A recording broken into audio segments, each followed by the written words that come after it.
আসসালামু আলাইকুম সবাইকে। কেমন আছেন আপনারা সবাই? আপনাদেরকে আরেকটা নতুন ভিডিওতে স্বাগত জানাচ্ছি।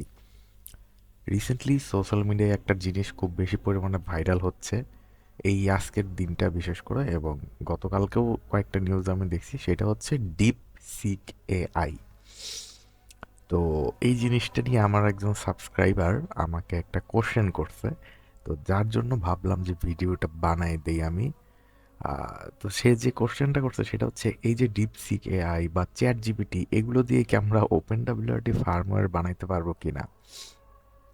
তো খুবই ইন্টারেস্টিং কোশ্চেন এবং খুবই সময় উপযোগী কোশ্চেন, ঠিক আছে। তো ডিপসিক এআই এই জিনিসটা আসলে কি, আমি ছোট্ট করে সহজভাবে বলে দিই। আসলে এটা হচ্ছে চ্যাট জিপিটি যেরকম একটা আর্টিফিশিয়াল ইন্টেলিজেন্স, ডিপসিক এআই এটাও একটা artificial intelligence. But DeepSeek AI এটা হচ্ছে চায়নাদের ডেভেলপ করা, আর চ্যাট জিপিটি হচ্ছে আমেরিকার ডেভেলপ করা।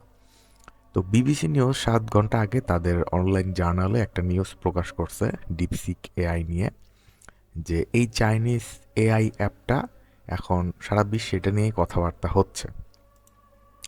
তো কেন কথাবার্তা হচ্ছে, কি বিশেষত্ব, চলুন এটা নিয়েই আজকের টুকটাক ভিডিওটা দিব। তো এআই জিনিসটা কি, এটা তো আসলে আমরা সবাই জানি আর্টিফিশিয়াল ইন্টেলিজেন্স বা কৃত্রিম বুদ্ধিমত্তা। তো ওপেন ওপেন এআই এর ডেভেলপ করা চ্যাট জিপিটি কিন্তু আসলে সব ধরনের মানুষকে এআই এর সাথে পরিচয় করায় দিছে। চ্যাট জিপিটি ভাইরাল হওয়ার আগে মনে হয় এআই এতটা ভাইরাল ছিল না সর্বস্তরের মানুষের কাছে। তো ডিপসিক এআই এই এআইটা হচ্ছে চায়নাদের ডেভেলপ করা একটা চ্যাট জিপিটির মতোই আর্টিফিশিয়াল ইন্টেলিজেন্স, বাট এইটা হচ্ছে ক্লোজড সোর্স রিসোর্স ইউজ করে। আচ্ছা, এগুলো আমি ডিটেলস বললে অনেক বড় হয়ে যাবে ভিডিও, যাই হোক। তো এইটার বিশেষত্বগুলো বলি।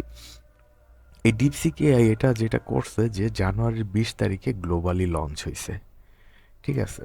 তো জানুয়ারির 20 তারিখে লঞ্চ হওয়ার পরই এটা দেখা গেছে যে সব মানুষ এটাকে ইউজ করার পর তারা মানে খুব ভালো ফিডব্যাক দিচ্ছে এবং তারা খুব ভালো বলতেছে। এবং অ্যাপেল স্টোরে, আইফোনের যে অ্যাপেল স্টোর, সেখানে দেখা গেছে যে এটা টপ ডাউনলোডিং লিস্টে অলরেডি চলে আসছে। তো এই খবর যখন ভাইরাল হয়ে গেল, তখন ডোনাল্ড ট্রাম্প পর্যন্ত এটা নিয়ে একটা কথা বলছে, যে চায়নারা যদি এরকম বানাইতে পারে, আমরা কেন পারছি না। এবং আমেরিকার যেই কম্পিউটার বা সফটওয়্যার ডেভেলপিং কোম্পানিগুলো আছে তাদেরকে সে ওয়েক আপ কল নামে এরকম একটা আহ, কথা বলছে, যে তাদেরকেও আরও এরকম ভালো ভালো এআই যেগুলো চায়নার সাথে কম্পিট করতে পারে এরকম এআই বানানোর তাদেরকে উৎসাহ দিছে আর কি। তো যাই হোক, আর আরেকটা জিনিস যেটা, সেটা হচ্ছে যে ওপেন এআই বা চ্যাট জিপিটি যেটা, সেটা তৈরি করতে মনে হয় 600 বা 700 বিলিয়ন ডলারের মতো লাগছিল, 700 কোটি মার্কিন ডলার এরকম। কিন্তু এই ডিপসিক এআই চাইনিজরা সেটা মাত্র 60 লক্ষ মার্কিন ডলারে বানায় ফেলছে, মানে সেটার অর্ধেকেরও অর্ধেকেরও অর্ধেক, মানে অনেক কম। তো এটাই হচ্ছে এর বিশেষত্ব। এখন সবাই বলতেছে যে চায়নারা এত কম দামে এমন একটা এআই বানাইলো যেটা চ্যাট জিপিটির চেয়েও ভালো রেজাল্ট দিচ্ছে। তো কিভাবে কি, এইটা নিয়ে একটা হইচই পড়ে গেছে আর কি। তো চ্যাট জিপিটির ক্ষেত্রে যেই চিপটা ইউজ করা হয়েছিল এনভিডিআই এ, আমাদের অনেকের কাছে এই শব্দটা পরিচিত, কারণ আমাদের অনেকের পিসি বা ল্যাপটপে এইটার গ্রাফিক্স কার্ড কিন্তু আমরা ইউজ করি। তো চ্যাট জিপিটির ক্ষেত্রেই এই এনভিডিআই এর চিপ ব্যবহার করা হয়েছিল। তো যখন ওয়ার্ল্ড ওয়াইড এটা ভাইরাল হইল যে ডিপসিপ এআই চ্যাট জিপিটির চেয়েও ভালো রেজাল্ট দিচ্ছে, তখন এই এনভিডিআই এ এটা তো চ্যাট জিপিটির ক্ষেত্রে ইউজ করা হয়েছিল তাদের এআইটা বিল্ড করার জন্য। তো তাদের শেয়ার 600 বিলিয়ন ডলার অলরেডি কমে গেছে স্টক মার্কেট থেকে। তো এই হচ্ছে দেখেন অবস্থা।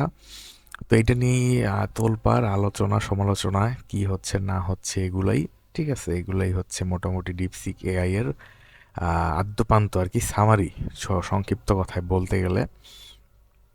তো এখন ডিপসিক এআই এটা আপনারা কিভাবে ইউজ করবেন, সেম চ্যাট জিপিটির মতো আপনারা এটার ফ্রি ভার্সন ইউজ করতে পারবেন। বাট এই মুহূর্তে আমি যেটা দেখছি যে ওদের সাইন আপে কিছু প্রবলেম হয়েছে, যার কারণে সাইন আপ নিচ্ছে না। আমি চেষ্টা করছি কয়েকবার, আমরা যদি ওদের ওয়েবসাইটে যাই, দেখতে পারবেন যে এখানে সাইন আপ নিচ্ছে না সামহাউ। তো হয়তো ওদের কোনো ইন্টারনাল প্রবলেম হচ্ছে, তো যার কারণে এখন সাইন আপ নিচ্ছে না, যার কারণে আমি আজকে এটা দেখাইতে হয়তো পারবো না।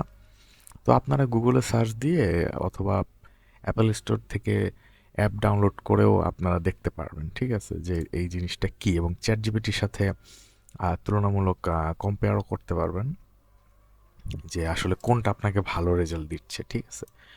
তো এই তো আজকের মতো এই পর্যন্তই। ও হ্যাঁ, একটা জিনিসের অ্যান্সার দেওয়া হয়নি, সেটা হচ্ছে যে আমরা কি আপনার এই এআই দিয়ে ওপেন ডব্লিউআরটি ফার্মওয়্যার ডেভেলপ করতে পারবো কিনা। অ্যান্সার হচ্ছে ওপেন ডব্লিউআরটির যে ফার্মওয়্যার সিলেক্টর, ওটাও তো কিন্তু ওয়ান কাইন্ড অফ এআই। আপনি এখানে কমান্ড দেন আর ফার্মওয়্যার কিন্তু ডেভেলপ হয়ে যায়, তৈরি হয়ে যায়।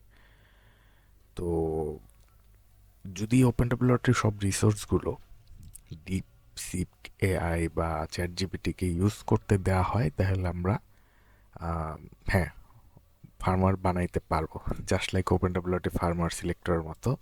এবং যদি আমি বোঝাতে যাচ্ছি যে সবগুলো প্যাকেজ যেগুলো ওপেন ডব্লিউআরটির অফিসিয়াল রেপোতে নাই, সেগুলো যদি, এই রিসোর্সগুলো যদি ওই এআই এর কাছে অ্যাক্সেসিবল থাকে, তাহলে আমরা ফার্মার বানাই নিতে পারবো।